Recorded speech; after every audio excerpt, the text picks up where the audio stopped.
Istanbul's IT sector is very poor for a globalized city, and I'm going to tell you exactly how it is perhaps an interesting arbitrage opportunity, or perhaps not, and exactly how things could play out in the near future. Hello and welcome back to the Traveling Report. Today I wanted to go over why exactly Istanbul is a horrid IT hub and how that may be slowly changing. However, you cannot expect it to be quick. Of course, as I go around the world, I notice a lot of countries are really pushing towards IT. You have Moldova, you have Romania, you have Bulgaria, you have Georgia, you have Armenia, and all of these places really want IT businesses. The one outlier in the region? Turkey, because Turkey believes that it already has the global dominance. And this is the same mindset, for instance, that the United States has, that France has, that the UK has. They don't give out subsidies, right, to these companies. The exception is the United States. Of course, they do subsidize companies, and despite what people may think, that is not inherently a bad thing. And I'll go over exactly why American companies are subsidized and how you can take advantage of that. That said, a lot of the countries that used to be very powerful have a plaguing disease that realistically they think they are their former self.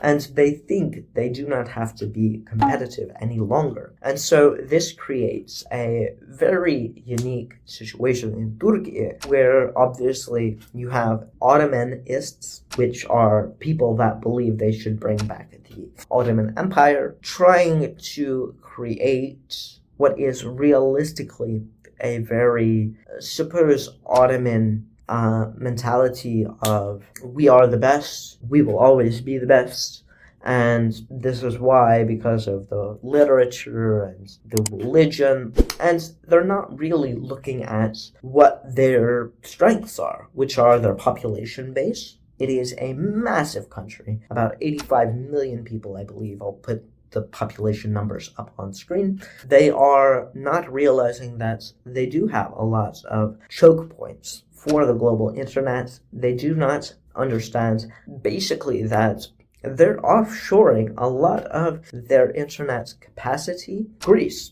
they're offshoring a lot of their internet capacity in the future, probably to Italy, to Albania, to perhaps even Syria, because they are actively hostile towards telecommunications purchases from outside of Turkey. They are extremely nationalistic towards telecommunications companies, and this would be fine if they allowed IXPs to be bought. This would be fine if they allowed somehow of a partnership. But the telecommunications companies that exist in Turkey, only one of them, which there are only three, only one of them is foreign, which is Vodafone Turkey, which obviously is owned by Vodafone. Vodafone, of course, is a British company, and so you get two Turkish companies, Turk Telecom, and I'm forgetting the other one. I'll put it up on screen.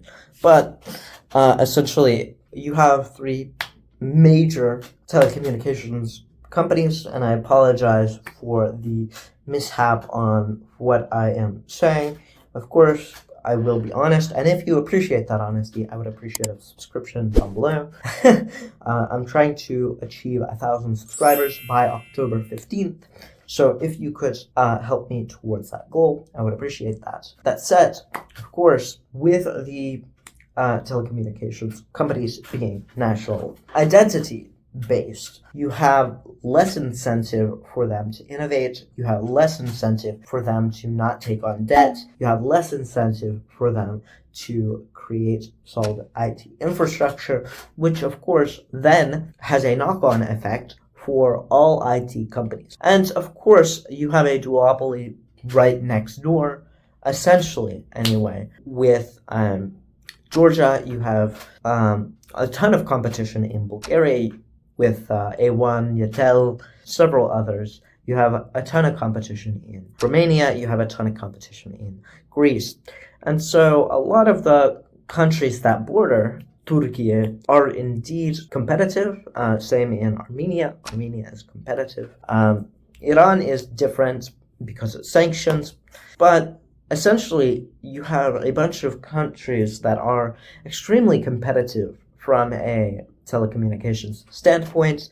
A lot of them are bid up, and that actually helps GDP quite substantially if you are, not nationalizing your telecommunications companies, as inherently you can draft laws that foreign ownership still allows for national interests to be followed, but apparently Turks in the government are a little bit too lazy. Of course, that's normal for most developing nations, but I would say that Turkey is uniquely nationalistic in a lot of senses, and I think that as time goes on, right, the fact that Turkey cannot give up some of these assets will be their downfall.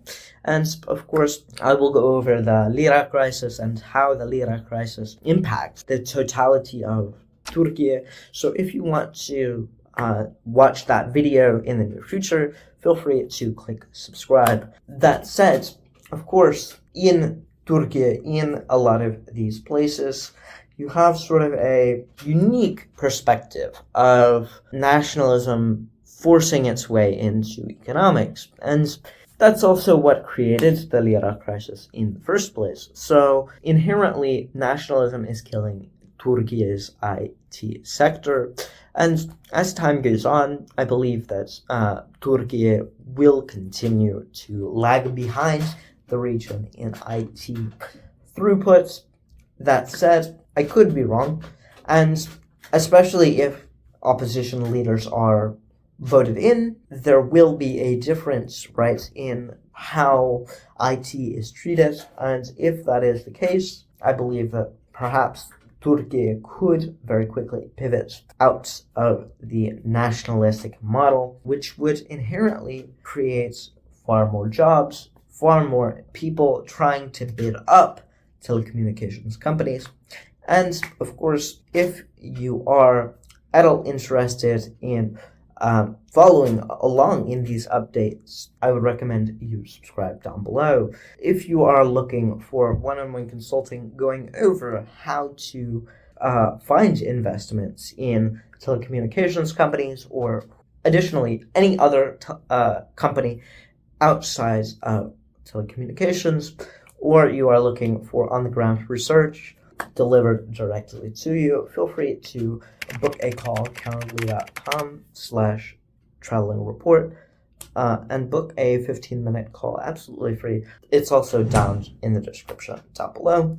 That said, if you liked this video, feel free to like it. If you really liked this video, feel free to share it with your friends. This has been the Traveling Report, signing off.